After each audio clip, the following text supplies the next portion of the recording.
Un jour, lors d'une discussion très informelle avec un ami, il me posait cette question. Est-ce que c'est vraiment utile de faire une revue de la littérature? Une autre fois avec une amie, elle me disait, écoute, c'est un peu compliqué, je ne sais pas quel ouvrage choisir. Est-ce qu'on est forcément obligé de passer par une revue de la littérature pour faire une étude sociologique? Et du coup, je me suis dit, ce serait intéressant que j'en parle parce que ça suscite quand même de l'intérêt de la part de mes concitoyens. Bonjour, bienvenue sur Socioconsul. Aujourd'hui, vous l'avez deviné, on va justement parler de l'importance de l'utilité de faire une bonne revue de la littérature.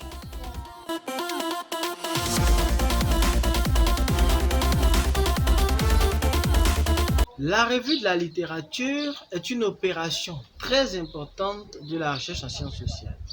C'est une opération qui se situe au niveau de la deuxième étape de la recherche en sciences sociales, c'est-à-dire l'étape d'exploration.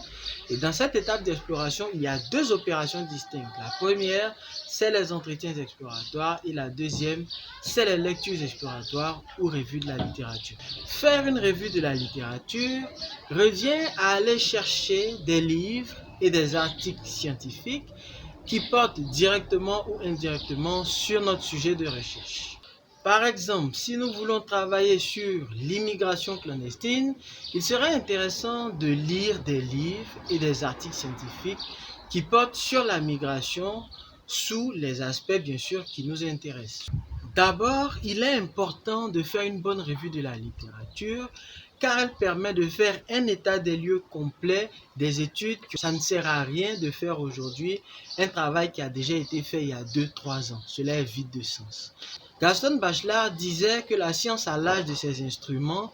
Les vérités d'aujourd'hui seront probablement les erreurs de demain. Il faut comprendre à travers cette phrase que la science évolue par contradiction et par ajout. Donc il est important de savoir ce qui a déjà été entrepris dans le but soit de le contredire, soit d'apporter plus de contribution à la compréhension du fait que nous étudions. Enfin, la revue de la littérature permet de peaufiner au maximum notre question de départ.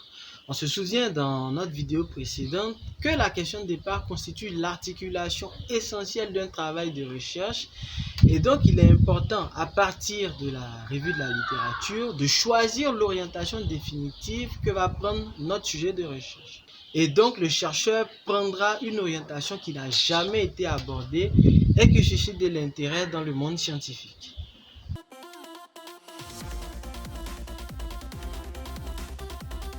On en vient à la conclusion que la revue de la littérature est très importante pour un travail de sociologue. La revue de la littérature fait partie de la méthodologie de recherche en sciences sociales, donc il est fortement déconseillé de la négliger. Elle permet d'avoir une vue d'ensemble sur la thématique sur laquelle nous comptons travailler afin de ne pas faire un travail qui a déjà été fait. Un sociologue doit toujours apporter quelque chose d'original, quelque chose de nouveau. S'il fait un travail qui a déjà été abordé, cela ne suscitera pas de l'intérêt dans le monde scientifique. Ça a été un véritable plaisir. Il y aura certainement d'autres vidéos pour venir renforcer ce dont nous avons parlé aujourd'hui. On se dit à très bientôt pour un nouveau numéro de Socioconsul.